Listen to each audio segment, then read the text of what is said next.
Good evening. I'm William Cooper, and you're listening to the Hour of the Time. Well, if you've been sitting out there wondering where your copy of issue number 7 of Veritas is at, it's somewhere out there in cyberspace, ladies and gentlemen. In fact, we've been having some very serious computer problems. It seems as fast as we prepare the newspaper, the computer eats it. And I mean eats it. We had just upgraded to some new software, and we are working feverishly to get this problem straightened out, and thought we had it fixed today. We reloaded the template for the paper and began to do the layout on the computer again. And late this evening, the computer ate that layout. So we are going to get up early in the morning and begin again. I don't know what the problem is. I'm no computer wizard. But we're going to either get it straightened out tomorrow, or we're going to take this new software completely off our computer and work with the old software that worked. So for those of you who are waiting, don't despair. You will get your promised copy of Veritas. I can't tell you when, but I can tell you will get it. And you will all get the exact number of issues that you subscribed to. Because of this, I uploaded to USA Forever News Group today an advance copy of the lead article as a file attached to the message that I posted letting people know that I was doing this. And the only reason that I did it, ladies and gentlemen, is because the article is extremely important. It concerns Michael New, and of course we all know that his court-martial will begin shortly.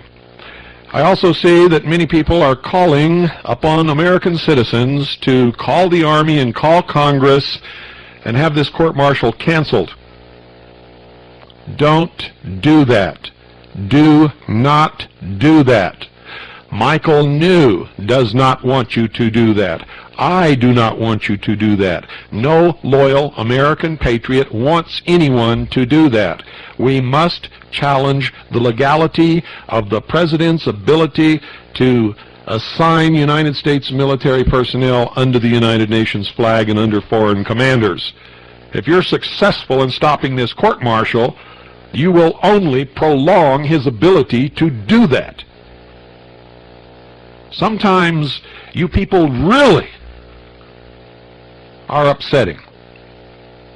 I don't know what you're thinking of. I don't know how you get off in these little cul-de-sacs and spin around chasing your tail like you do.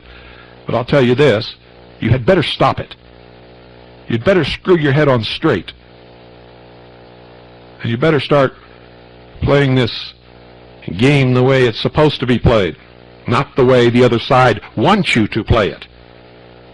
We're engaged in a battle, World War III, if you will. At stake is your liberty. If you lose, you will become a slave. You may end up in a labor camp or dead. This is not some joke that we're playing. This isn't a playground with a sandbox. And oh, by the way, ladies and gentlemen, all of you have been passing around this bullshit that there was a constitutional convention going on in Cincinnati. You're not playing with a full deck of cards either. It was a meeting of Federalists. It was not a constitutional convention and could not have been one even if they wanted it to be. None of them were empowered by their states or anyone else to act in behalf of anybody. It wasn't anything like the Conference of States. And the more you pass around this bullshit and the more you cater to things like the Montana militia and their constant stream of disinformation, and the Patriot Fax Network, which probably has not promulgated anything across its fax machines that even resembles the truth in any 6-month period of time that I'm aware of. You had better stop it. You act like a bunch of children. Somebody hands you a popsicle, so you take a lick and pass it on. You have no idea what it's made out of, do you? You don't know what liquid went into the ice tray with a little bit of flavoring around that stick that you're sucking on. You'd better wise up. Could be frozen urine, for all you know. And from my experience with most people out there, not most of the listeners of this broadcast, but most people out there who pretend to be patriots, it probably is. Casting the molten sea. As the spiritual gifts of the sons of Seth flowered in Solomon, the wisest of men, and enabled him to conceive and design a marvelous temple, according to the plan of his Creator Jehovah, so Hiram, the clever craftsman, embodied within himself the consummate skill of a long line of ancestral artificers. He possessed the concentrated quintessence of the material knowledge gained by the sons of Cain, while they wrought from the wilderness of the world a concrete civilization. And in the execution of the wonderful Temple of Solomon, this superlative skill found full fruition. Thus the glorious edifice was the chef d'oeuvre of both lines, an embodiment of the sublime spirituality of the churchmen, the sons of Seth, combined with the superlative skill of the craftsmen, the sons of Cain. So far the honors were even, the achievement equal. Solomon was contented. He had carried out the design transmitted to him. He had a place of worship worthy of the Lord he revered, but the soul of Hiram was not satisfied. Armed with the art of ages, he had constructed an incomparable masterpiece in architecture. But the design had not been his own. He had been merely the tool of an unseen architect, Jehovah, working through an intermediary, Solomon. This rankled in his heart, for it was as necessary for him to originate as it was for him to breathe. Now in that ancient age when Cain and Abel first found themselves upon earth, Abel contentedly cared for the flocks created like himself and his parents, Adam and Eve, by Jehovah.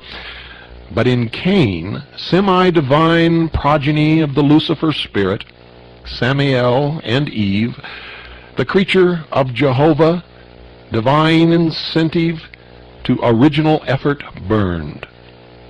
He tilled the field and made 2 blades of grass grow where one grew before. The creative instinct must have expression.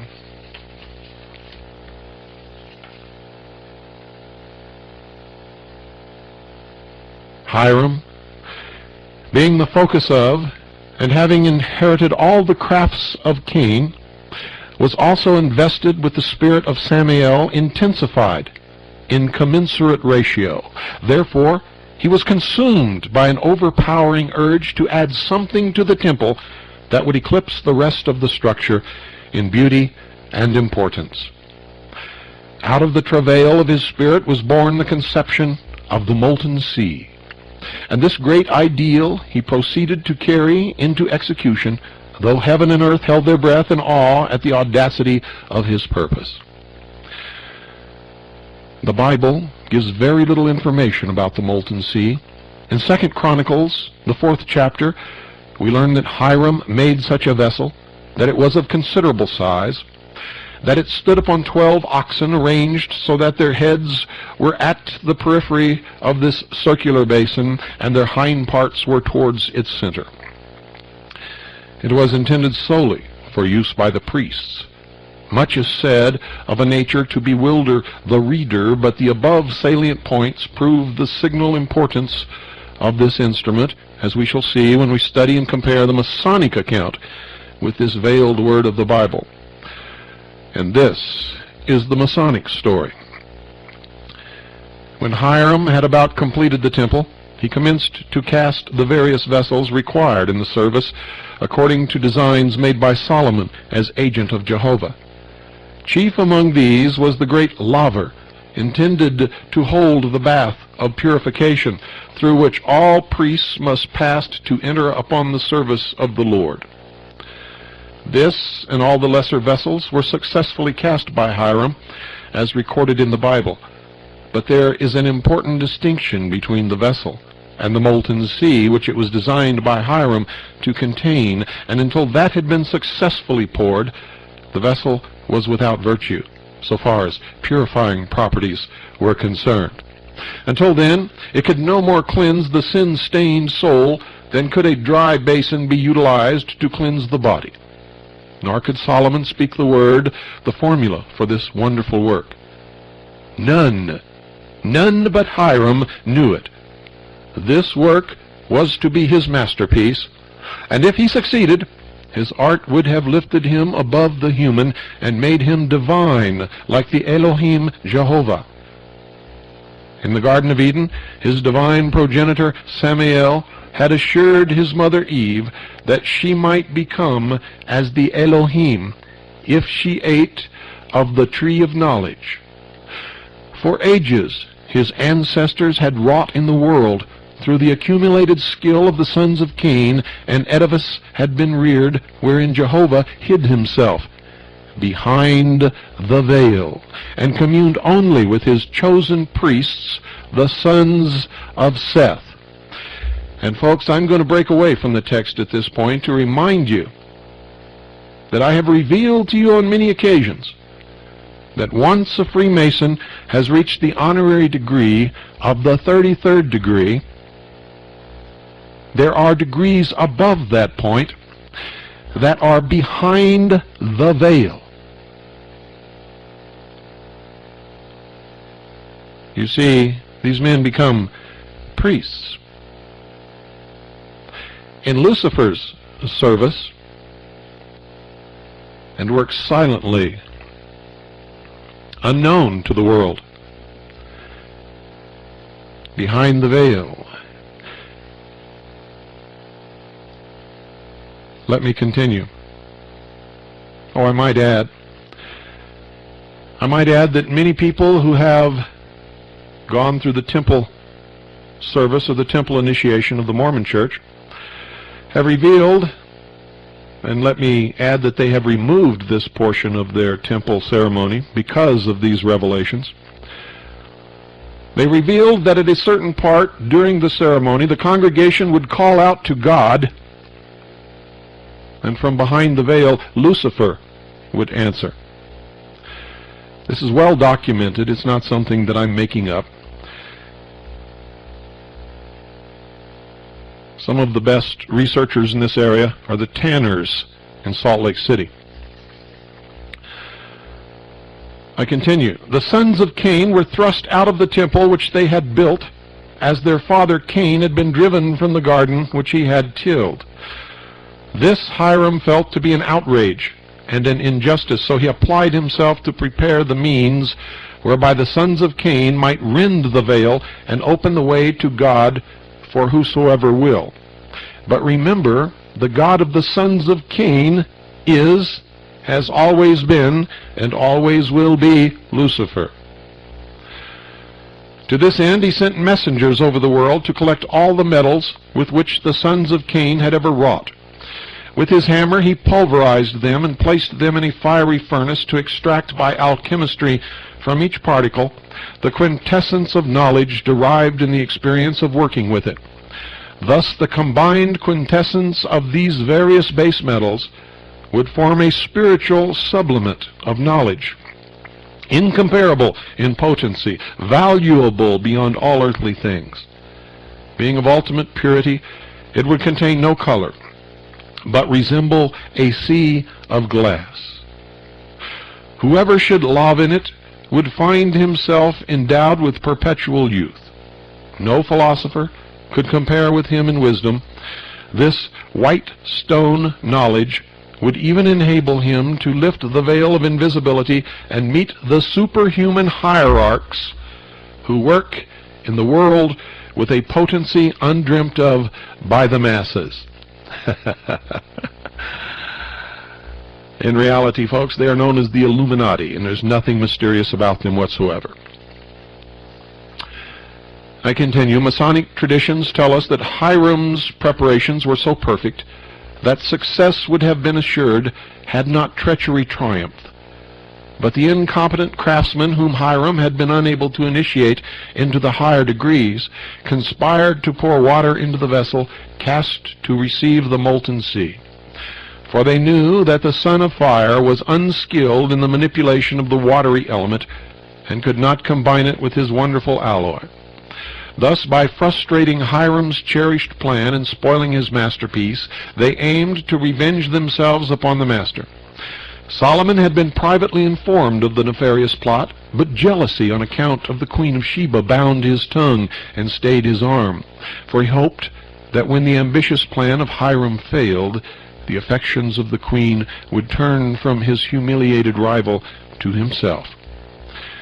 He therefore closed eyes and ears to plot and plotters.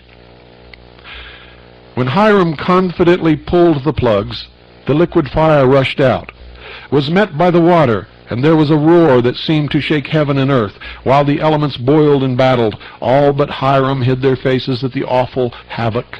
Then from the center of the raging fire he heard the call of Tubal-Cain, bidding him jump into the molten sea. Full of faith in his ancestor, who had gone before him upon the path of fire, Hiram obeyed and plunged fearlessly into the flames.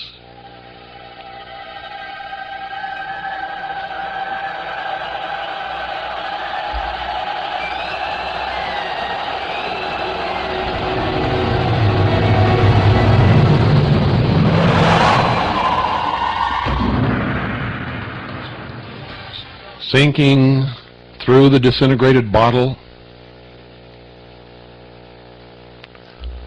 into the bottom of the vessel, he was conducted successfully through 9 arc-like layers of the earth to the center, where he found himself in the presence of Cain, the founder of his family, who gave him instructions relative to blending water and fire, and who furnished him with a new hammer and a new word which would enable him to produce these results.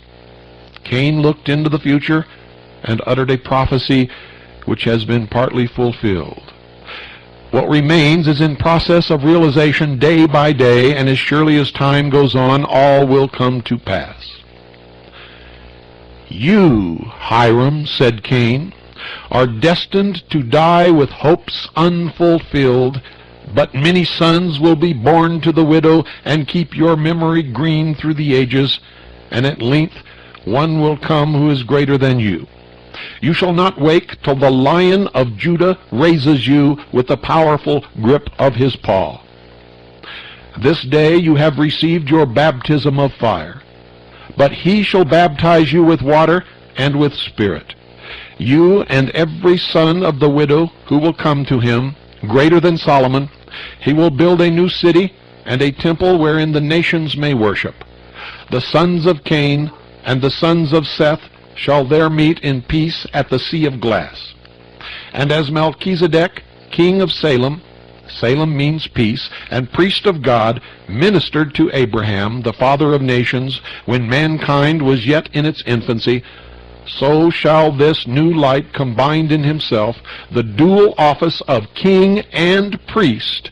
After the order of Melchizedek, he shall judge the nations with the law of love, and to him that overcometh will be given a white stone with a name that will serve as passport to the temple.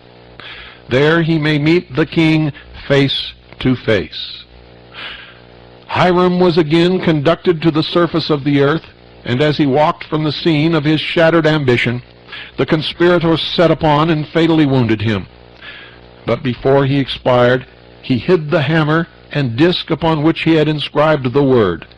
This was never found until ages later, when Hiram, the widow's son, was reborn as Lazarus and became the friend and pupil of the Lion of Judah, who raised him from death through initiation.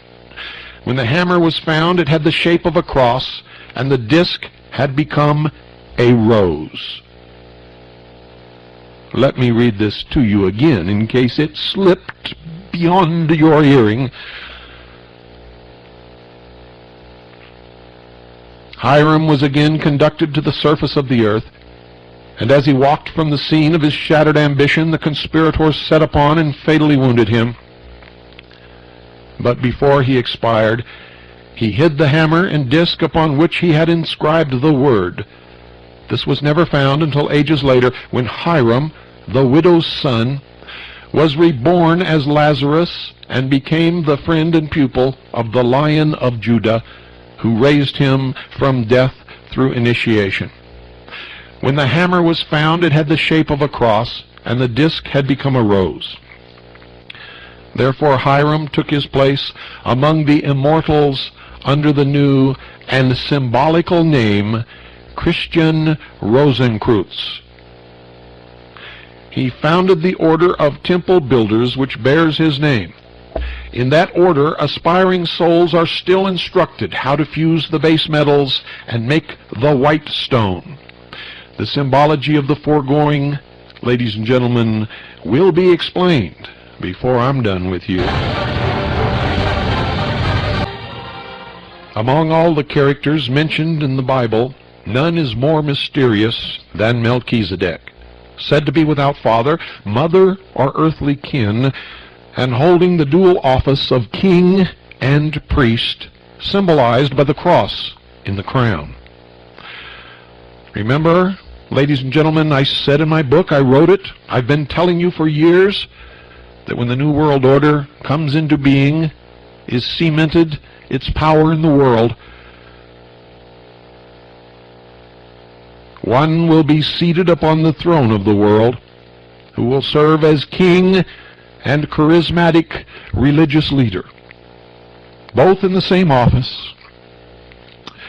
And he will be said to be Maitreya, to be the promised Messiah of the Jews, and to be the Christ who has returned. That I'm telling you right now, he will be none of those.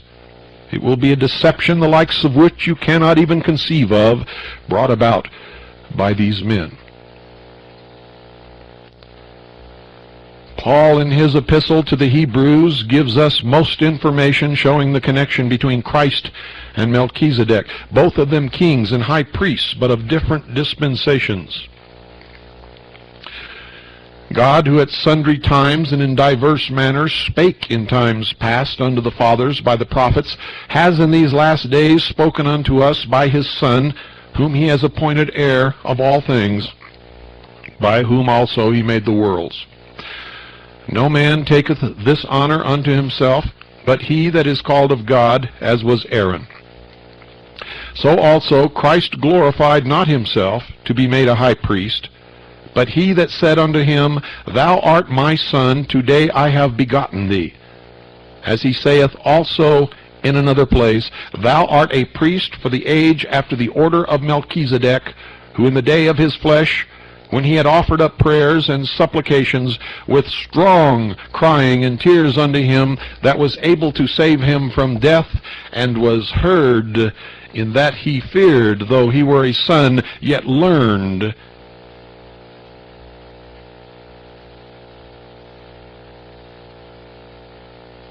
the obedience by the things he suffered. And being made perfect, he became author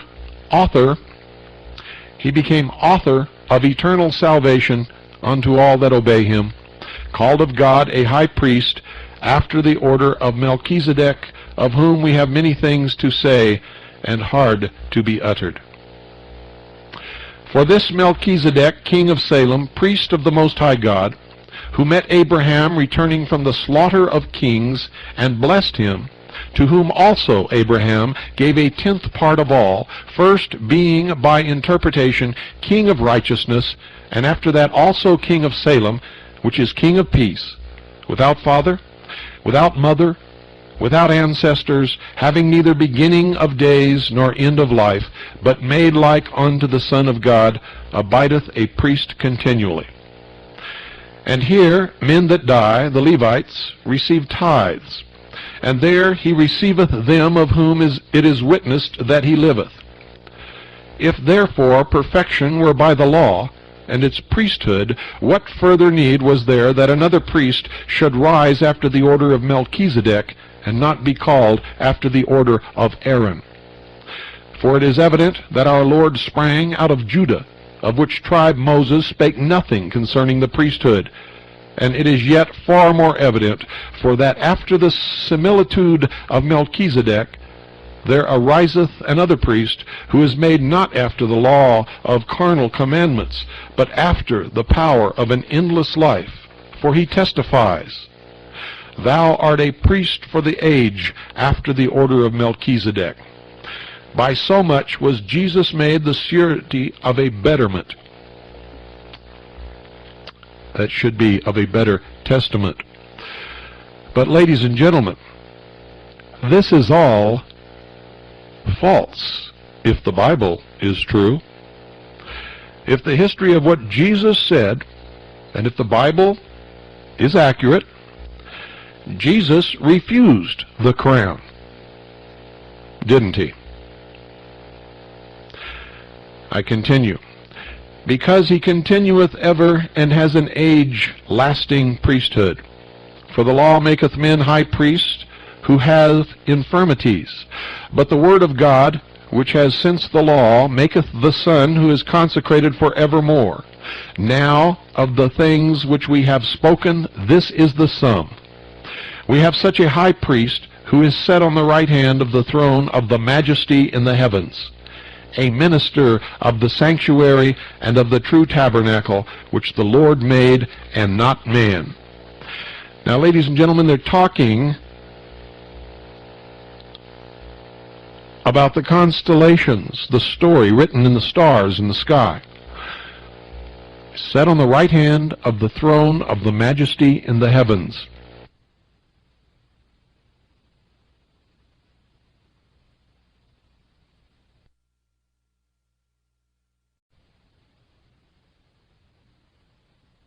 Matthew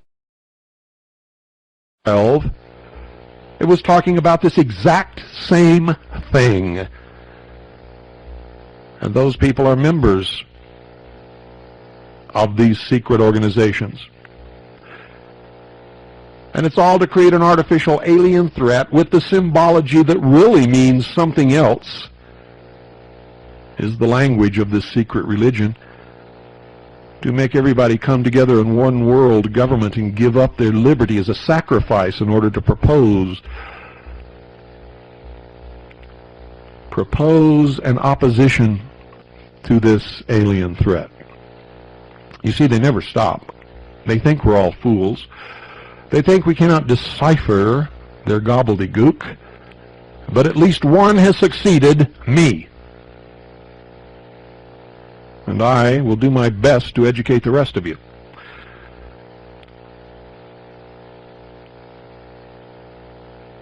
Almost all things are by the law purged with blood, and without the shedding of blood there is no remission. It was therefore necessary that the pattern of things in the heavens should be purified with these, but the heavenly things themselves were better sacrifices than these. For Christ is not entered into the holy place made with hands, which are the figures of the true, but into heaven itself, now to appear in the presence of God for us. And now has he obtained a more excellent ministry, by how much also he is mediator of a better covenant, which was established upon better promises.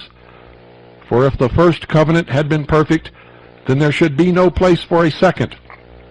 But finding fault with the old, he saith, Behold, the days come, when I will make a new covenant with the house of Israel and with the house of Judah, not according to the covenant that I made with their fathers in the day when I took them by the hand and led them out of the land of Egypt, because they continued not in my covenant, and I regarded them not, saith the Lord.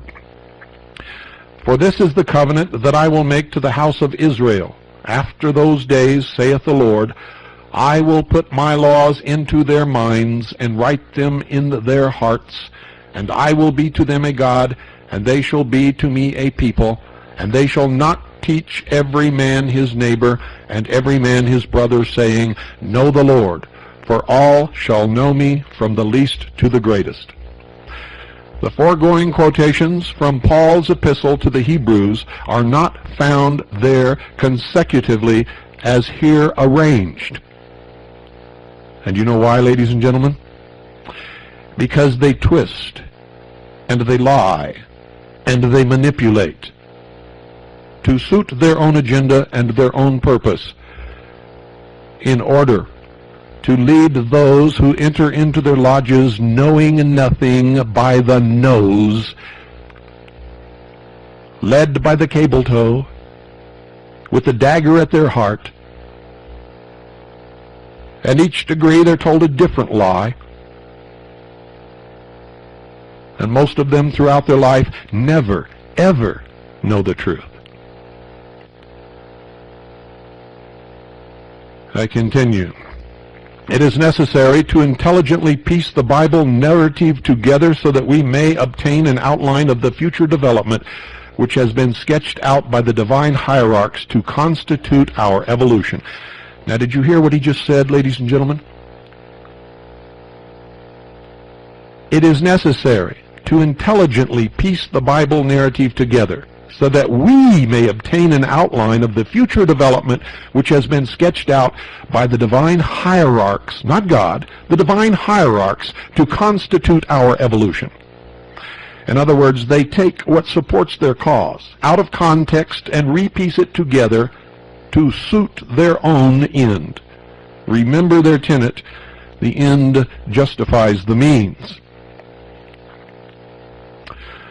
And I continue.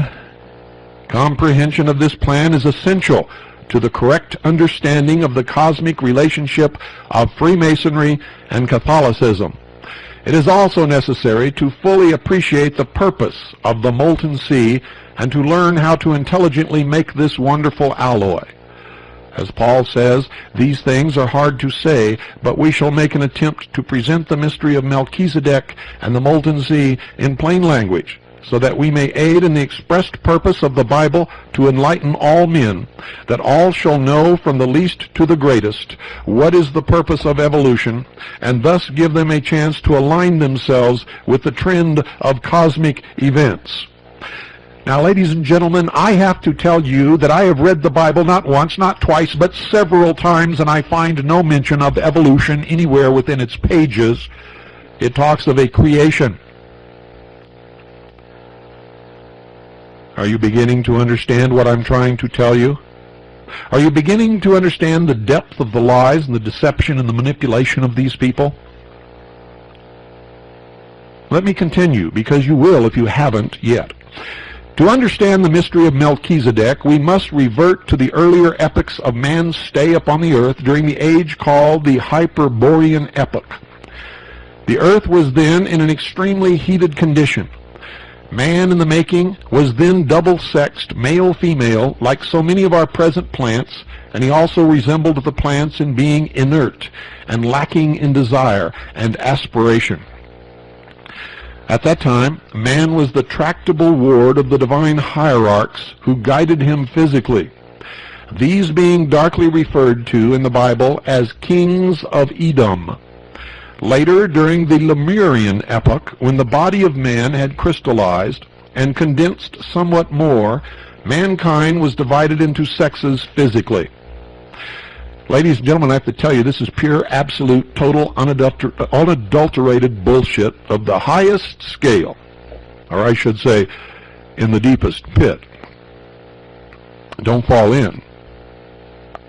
It's over your head, I can assure you. But as the consciousness of man was still focused in the spiritual world, they were unconscious of the physical act of generation as we are now of digestion. Neither did they know birth or death, and were in fact totally unaware of the possession of a physical vehicle until in time they sensed it during the generative process. It was then said that Adam knew Eve. At that time, the Lucifer spirits, fallen angels, and inhabitants of the warlike planet Mars taught them how to eat of the tree of knowledge, which is the symbolical name for the generative act, intercourse, sexual intercourse. Thus, by degrees, their eyes were opened, and they became aware of the physical world, but lost touch with the spiritual and the guardian angels who had previously been their benevolent guides. Only a few of the most spiritual among them retained their higher vision and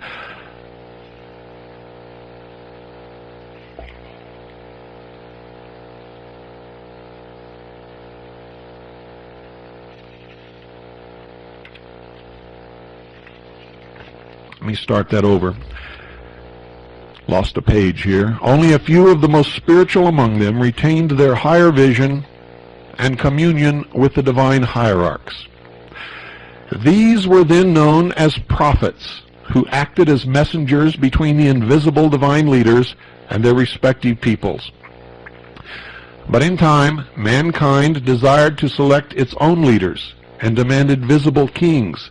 At least we know that the Israelites repudiated the divine rulership and demanded a king, and thus Saul was appointed. Then the dual office of ruler and priest, including temporal and spiritual leadership, was also divided. For no man sufficiently versed in worldly matters to fill the office of king efficiently had been found holy enough to also undertake the spiritual leadership of his brethren, and vice versa. A true priest, able to lead his flock spiritually, cannot also beneficently dominate their physical fortunes as ruler of a temporal domain. For as statecraft, in its highest phase, aims to rule the masses with an eye single to their physical welfare, and priestcraft, benevolently exercised, seeks to guide them solely for the soul's progress, so conflict must of necessity follow this separation, even though both the spiritual and temporal rulers be actuated by the highest and most unselfish motives. Don't you wish they'd follow their own teachings, ladies and gentlemen? Doesn't this just sound wonderful? I wonder why they never practice it in real life. Melchizedek was the symbolical name of the divine hierarchs who filled the dual office of king and priest in the guidance of their double-sexed charges, and while they reigned there was peace on earth. But as soon as the offices of king and priest were divorced and the sexes divided, it is not surprising, for the reasons given above, that the peaceful reign of Melchizedek has been followed by an age of war and strife. Such strife as has been experienced during the present dispensation. Formerly, the unifying factors of a dual office in the ruler and the double sex of his people precluded the clashing of interests which now obtains, and which will continue until another divine ruler shall present himself to embody within his own person the qualifications of the dual office of king and priest after the order of Melchizedek, until sex generation be abolished. In this connection, it is significant that the Bible narrative begins in the Garden of Eden, where mankind were male, female, and innocent.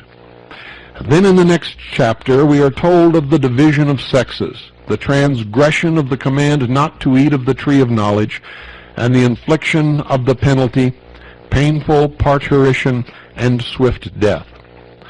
From then on, the Old Testament tells of war, struggle, and strife, and in the last chapter makes the prophecy that there shall a Son of Righteousness, spelled S-U-N, arise with healing in his wings.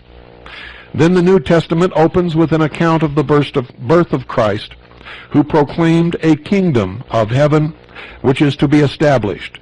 He is later called king and priest after the order of Melchizedek, uniting within himself the dual office. But this is false, for Christ always refused the crown. He was offered kingdoms. He was offered a crown by Satan in the desert, and he refused. It is also said that in heaven there will be neither marrying nor giving in marriage. For the soma, sushikon, or soul body, which Paul tells us is the vehicle we shall use in the kingdom of heaven, 1 Corinthians 15th chapter, is not liable to death and decay. Thus there will be no death, and birth of bodies like those generated in wedlock would be superfluous. For Paul tells us that flesh and blood cannot inherit the kingdom of God. Hence marriage will be unnecessary. The clashing of interests due to the lust of the sex and the love of power will then disappear, and the love of souls will be hallowed by the Spirit of peace. Now, if you are intelligent, and if you are listening carefully, you can see at work in the world today the forces attempting to bring these things about. Test tube babies, the approval and encouragement of homosexuality, the dissolution of the family. These things are being done according to a hidden plan. And if we are not careful, we're going to be sucked into the middle of it, like a piece of straw in the eye of a tornado. And I continue, thus it is plain that the sons of Cain with their followers, the craftsmen, Freemasonry if you will, and the sons of Seth, the priesthood, with their retinue, the churchmen, must finally merge and be unified in the kingdom of Christ. But they're not talking about Jesus Christ, and they're not talking about the kingdom of Christ. They're talking about a Christic office. And you should beware of organizations run by Jesuits called Christic Society, or any other thing dubbed Christic. We have already seen how Hiram Abiff, the widow's son, left his father, the Lucifer spirit Samael, after the baptism of fire in the molten sea, and how he received the mission to prepare the way for the kingdom among the sons of Cain, his brethren, by developing their arts and crafts as temple builders, masons, and teaching them the preparation of the philosopher's stone, or molten sea. Thus also the physically negative sons of Seth must learn to leave their father Jehovah, and naturally the first to take the step must be a great soul. Do you understand what they are saying? You are to reject God. There will be a new religion. The new religion will combine science and religion. It will be the religion of universal humanity, the humanist religion, where man himself will become God. As the superlative skill of the sons of Cain was focused in Hiram Abiff at the time of his baptism of fire, so the sublime spirituality of the sons of Seth was centered in Jesus at the time of his baptism in the waters of Jordan. When he arose from this water, he was in the same position as Hiram, emerging from the fire. Each had left his father respectively, Jehovah and Samael, and each was ready to serve the Christ. Now do you understand? They're saying Jesus left his father. Not that he was the Father incarnate in the flesh, but that he left his father. He was a great teacher. And that Hiram and Jesus, having both left their father, were now ready to serve the Christ. Not that Jesus was the Christ, but the Christ Spirit. Therefore the Christ Spirit was seen at the baptism to descend upon Jesus' body, which was inhabited and used by Christ during his ministry. Do you understand what they're telling you? Jesus was not Christ, but his body was occupied and used by the Christ, which is some kind of a cosmological office, if you will. Jesus himself, the Spirit, left that body and was given a mission to serve the churches while his body was being used for direct teaching by the Christ, and his blood was being prepared as an open sesame to the kingdom of God, a panacea to be used by his brethren, the sons of Seth, in the same manner that the molten sea serves the sons of Cain. In the Epistle of the Hebrews, where Paul gives us a few hints concerning the mystery of Melchizedek in the character of high priest, he emphasized the absolute necessity of blood as an adjunct to the temple service. He shows how the high priest was required to offer blood for his own sins before he was qualified to give sacrifice also for the sins of the people, and that this double sacrifice must be performed year after year. He points to the sacrifice upon Golgotha as having been made once and for all, providing a way of atonement through the blood of Jesus. During the regime of Jehovah, the blood of humanity had become impregnated with egotism, which is the separative factor in this age. From this sin, it must be cleansed before mankind can be united and enter the kingdom of Christ. Before mankind can be united and enter the kingdom of Christ. This is world government, the New Jerusalem. This was a gigantic task, for humanity had become so impregnated with selfishness that scarcely anyone would do another a favor. Hence the post-mortem panorama of life at the time of Christ contained nothing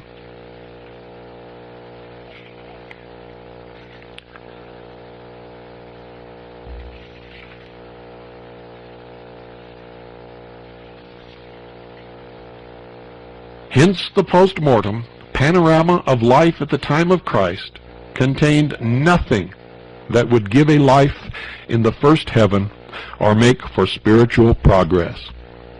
Almost all the post-mortem existence of the people was spent in the purgatorial expiation of their wrongdoings. And even their second heaven life, where man learns to do creative work, was almost barren. Then Solomon the king was again called into the arena of life to perform a mission for the benefit and welfare of his brethren, the sons of Seth. He was peculiarly fitted for this work because at heart he was unselfish, as shown by the request which he made at the time when Jehovah appeared to him in a dream and asked what he would have as a gift when he ascended the throne. Solomon then said unto God, Thou hast shown great mercy unto David my father, and hath made me to reign in his stead. Now, O Lord, let thy promise unto David my father be established. For thou hast made me king over a people like the dust of the earth in multitude. Give me now wisdom and knowledge, that I may go out and come in before this people. For who can judge thy people that is so great? And God said to Solomon, Because this was in thine heart, and thou hast not asked riches, wealth, or honor, nor the life of thine enemies, neither yet hast asked long life, but hast asked wisdom and knowledge for thyself, that thou mayest judge my people over whom I have made thee king. Wisdom and knowledge is granted unto thee, and I will give thee riches and wealth and honor, and as none of the kings have had that have been before thee, neither shall there any after thee have the like.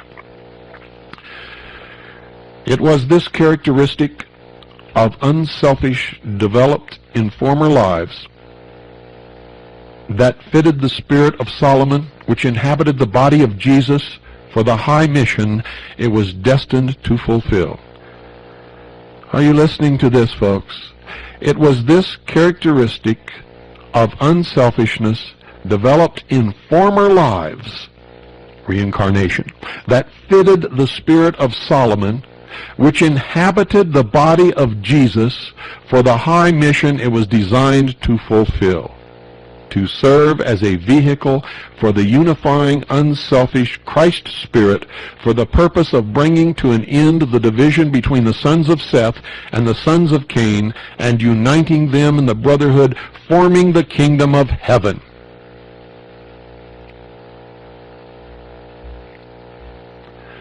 When Faust made the pact with Mephistopheles, as recorded in the ancient soul myth of that name, he was about to sign it in ink, but Mephisto says, "No, sign it in blood." For this request, Faust asks the reason, and Mephistopheles says knowingly and cunningly, "Blood is a most peculiar essence. It is said in the Bible that the blood of bulls and calves will not take away sins, and that is reasonable. But how then about the blood of Jesus, which is extolled as a panacea? To understand this great mystery of Golgotha, it is necessary to study the composition and the function of the blood from the occult point of view. Golgotha means skull. Blood was shed upon the skull. You must have blood for the remission of sin. During certain Masonic ceremonies, wine is consumed from a skull, the wine representing blood. In ancient time, real blood was consumed from a skull in the same Masonic ceremonies.